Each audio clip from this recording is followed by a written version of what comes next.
on Fox. Well, Aaron Andrews, of course, worked one sideline for the A crew. Tom Rinaldi works the other. And after the game, he had a chance to speak to the winning quarterback. If that's not a career day, Caleb, I don't know what one looks like. 4 touchdown passes, 4 different receivers. What clicked?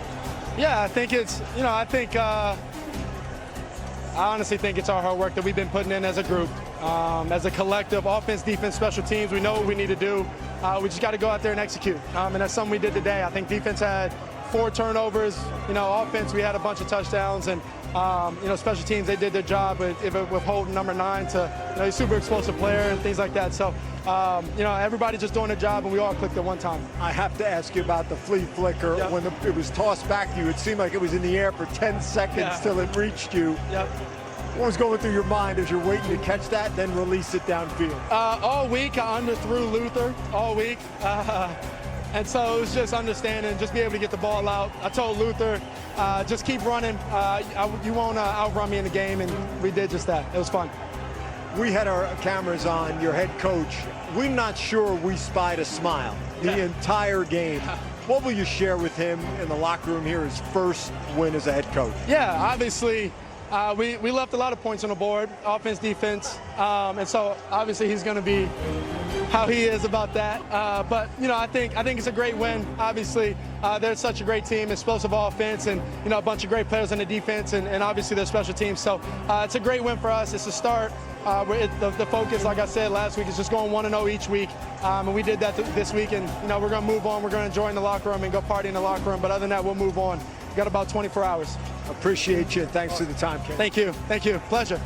The Bears. All right, the Bears are certainly hoping that it is indeed a start. The guy who called the game along with Kevin Burkhardt in the booth, Tom Brady, joins us right now, sticking around there at Soldier Field. Thanks for sticking around, Tom. I want to ask you, Caleb Williams, 4 touchdown passes, no interceptions, no sacks.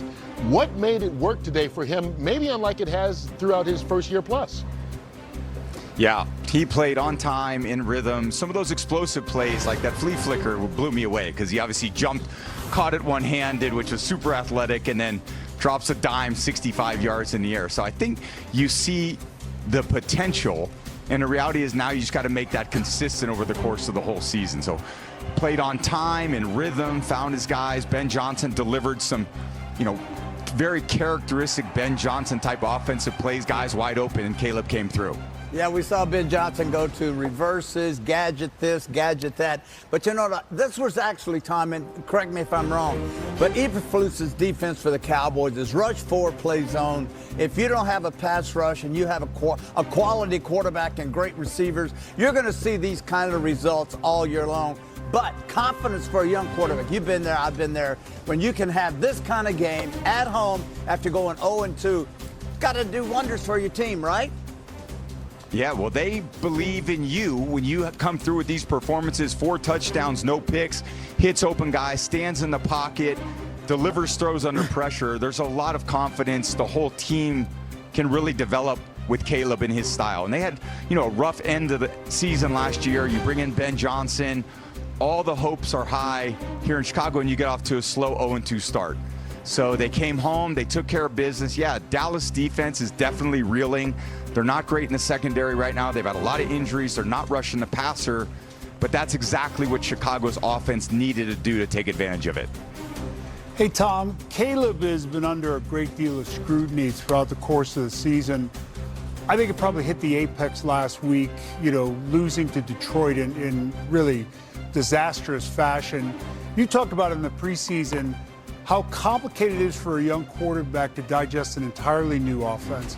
Talk about the challenges of that. Yeah, it's a great question, Howie. There's so much young development quarterback play that's happening. We're playing these quarterbacks at young ages before they're really, in my mind, developed, mature enough to understand the role and responsibility of being a QB1 for an entire franchise, an entire city. And that takes time to grow into that. And I think some of the greatest examples are guys that sat behind guys that really showed them the way. We can use Brett Favre as an example. Aaron Rodgers got to watch behind him. Then Jordan Love got to watch behind Aaron Rodgers. Alex Smith and Patrick Mahomes, that dynamic. I got to watch Drew Bledsoe for a year. It was great for me. I could learn so much just by observing kind of things I like and things that I thought, okay, this is what I'll do a little differently if I ever get a shot. So we thrust him in there, and then what does a good head coach do, which I would obviously consider Ben Johnson that. It's kind of spoon-feeding him new styles of offense that Caleb hasn't really run. Caleb in college didn't huddle. He didn't motion. There was a lot of things that was very stationary offense. Here, that is a hallmark of Ben Johnson's offense. A lot of multiplicity, a lot of different formation variations. He's got to get up to speed, and they do that by layering on that information every single week. So they did a good job of that today. They're going to have to continue it as the season moves forward. Hey, Tom, what's up, man? It's Gronk here. And before we talk some football and the Bears. I love it when you tell him it's you. Yes, I'm just sure he knows my voice, but I'm just making sure. What's coming? Before we get started, man, let's give some love to Julian, man. First ballot Hall of Fame today. One of the best teammates that you and I ever had. One of the most clutch players to ever play the game, especially throughout the playoffs. What do you got to say about Julian, one of our favorite guys? I'm so happy. I'm so happy for Julian, and that red jacket that I saw him put on as a Hall of Famer. He was so deserving, and I watched him grow from, this really young, special player, but didn't really find a role, and then challenge himself into becoming one of the most dependable, consistent players in the history of the Patriots organization, which says a lot. And just because he's got a Hall of Fame red jacket, Jules, doesn't mean I'm coming on your podcast yet, so chill out. Oh, you're holding out. You're going to have to do a few more things, all right, to get me on that frickin' podcast you keep asking me on. Just because you got the red jacket doesn't mean I'm jumping on the bandwagon. What about the catch? Come on. Will you come on my podcast then? Maybe Robbie G for you, all right? Everybody's got a podcast. Hey, looking behind you, you'll have no trouble getting out of there with traffic. Everybody's already gone. We appreciate you sticking around and joining us here on the OT. Thanks a lot, Tom. Next week, brother. Hey, guys, love my teammates at Fox. You guys are killing it. Love you in the pregame. All those things you talk about echoing me all game. Keep up the great work. Love you guys. All right, Thanks, you partner. as well. Keep up the great work there. All right, let's take a look back here at this game. And, you talked a little bit about what this means for Caleb Williams as an individual. What does this mean for the Chicago Bears as a team as they try and get this thing turned around under Ben Johnson? First of all, it's a win. Okay, it's the coach has got a plan. He's implemented the plan. Now they're executing. You heard Tom say a little layer at a time, a little layer at a time. Now they're going, oh, this worked. Our quarterback can play. Oh, our quarterback can lead us from behind. And we're really good. This offense today, for all you viewers out there, this was all zone. This was not man. This was not blitz. All zone. Now we add a little, now we're going to play some teams that can get after us a little bit. Detroit's going to be able to get after me. It's going to be blitz, a lot of man. Now let's see the growth of our quarterback at that. The thing is, they've got great receivers, and I love their tight ends, and we're going to see them be involved more and more in the offense. And what does it mean for the Cowboys here, Howard? They got the Packers next week. Yeah, the irony of it is, last week the defense looked so bad, and you thought Eberflus, he knows the personnel, he knows the quarterback.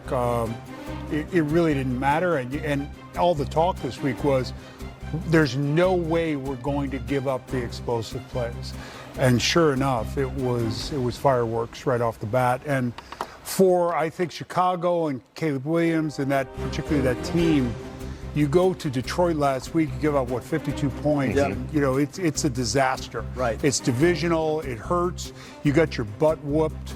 To bounce back, and you got to get back on Wednesday. You got to work your rear end off and get ready for the next Sunday and hope for redemption. And I think it's a good step. You're a tight end. Didn't you love playing against Stone? There's so many holes, and especially if your quarterback has time. Oh, definitely. I was more of a man player though, Terry, because I got to use my body, and that was my advantage, was my size, and I got to use a little flipper to get that separation. But zone coverage is great for to sit in the hole, especially when you have a quarterback like Tom Brady to be able to pick it apart. When you have it's more important for a quarterback to be able to read the zone than for a wide receiver, because the quarterback struggled has to with place the ball. But what I love about this game, Caleb Williams, 4 touchdowns, 300 yards, probably his best game of his career. But the most important stat on the stat sheet is that he was sacked 0 times this game. He's been the most sacked player all last year. He's been sacked in the first 2 weeks a tremendous amount of times, and now he can build that trust with his offensive line. And when you can build that that trust, then you can start winning games and become a better team on a weekly You see basis. zones like they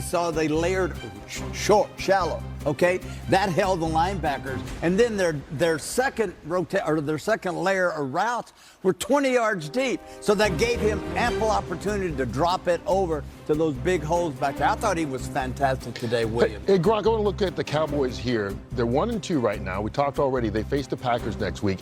If their defense is going to play like it has the last couple of weeks, they need points on the offensive side, and they may have lost CeeDee Lamb for a little bit. We saw that ankle. He didn't come back after rolling it, and it was swollen, we saw on the sideline.